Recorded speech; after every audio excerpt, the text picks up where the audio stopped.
अस्सलाम वालेकुम व्यूअर्स, मैं हुमा सुल्तान। आज मेरे किचन में बनी है बहुत ही मज़ेदार सी राइस खीर। ये आप देखें कितनी ज़बरदस्त लग रही है। ये टेक्सचर देखें कितना ज़बरदस्त है इसका। इसमें ना किसी किस्म का मैंने खोया इस्तेमाल किया है, ना कलाकंद इस्तेमाल की है और ना मिल्क पाउडर का इस्तेमाल किया है। ये देखें बेहतरीन सी खीर तैयार हो गई है। मैं आपको दिखाती हूँ टेस्ट करके। देखें कितनी अच्छी सी जमी जमी है। बिस्मिल्लाहिर्रहमानिर्रहीम। बहुत ही टेस्टी बनी है, इतने मज़े की लग रही है। ठंडी होने के बाद तो ये टेस्ट और अच्छा हो गया इसका। खीर बनाने के लिए मैंने ये फुल क्रीम 1.5 लीटर दूध लिया है। इसको मैंने गर्म करने के लिए रख दिया है। इसमें उबाल आ जाएगा तो फिर मैं आगे का प्रोसेस आपको दिखाती हूँ क्या करना है। ये देखें दूध में उबाल आ गया है। अब मलाई को कर देंगे इसमें मिक्स।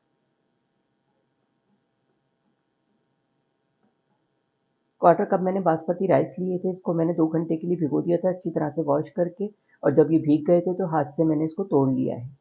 ये डालेंगे इसमें। 3 छोटी इलायचियाँ, इसका मैंने मुंह खोल लिया, ये जाएंगी इसमें। इलायची और चावल डाल के मैंने इसको मिक्स कर दिया है। हल्की आंच पे मैं इसको पकाने के लिए रख रही हूँ ताकि राइस खूब अच्छे से गल जाए। चावल अच्छे से गल जाएंगे तो फिर मैं आगे का प्रोसेस आपको दिखाती हूँ क्या करना है। खीर को हल्की आंच पे पकते हुए आधा घंटा हो गया है। आधे घंटे के लिए मैंने इसको पकाने के लिए रखा था और बीच बीच में मैंने इसमें चमचा भी चलाया था। अगर चमचा नहीं चलाएंगे तो ये नीचे से लग जाएगी। ये देखें, और इस तरह से मैं चमचा चलाते हुए इसको घोटती भी जा रही थी।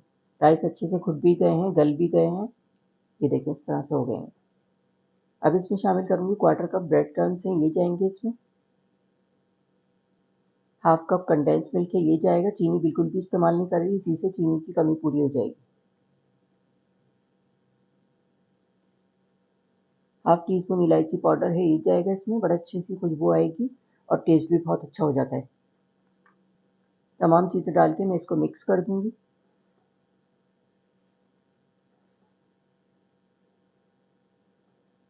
टेक्सचर देखें इसका कितना अच्छा हो गया। कंडेंस मिल्क से टेक्सचर भी बहुत अच्छा हो जाता है और टेस्ट भी बहुत अच्छा हो जाता है। कंडेंस मिल्क, ब्रेड क्रम्स और इलायची पाउडर डाल के मैंने इसको मिक्स कर दिया है। फिर से हल्की आंच पे मैं इसको कवर करके रखती हूँ 10 मिनट के लिए, ताकि खूब अच्छी सी पक जाए और उसके बाद फिर मैं आपको डिश आउट करके दिखाऊंगी। और चमचा भी चलाती रहूंगी इसमें, बीच में ऐसे ही नहीं छोड़ना है।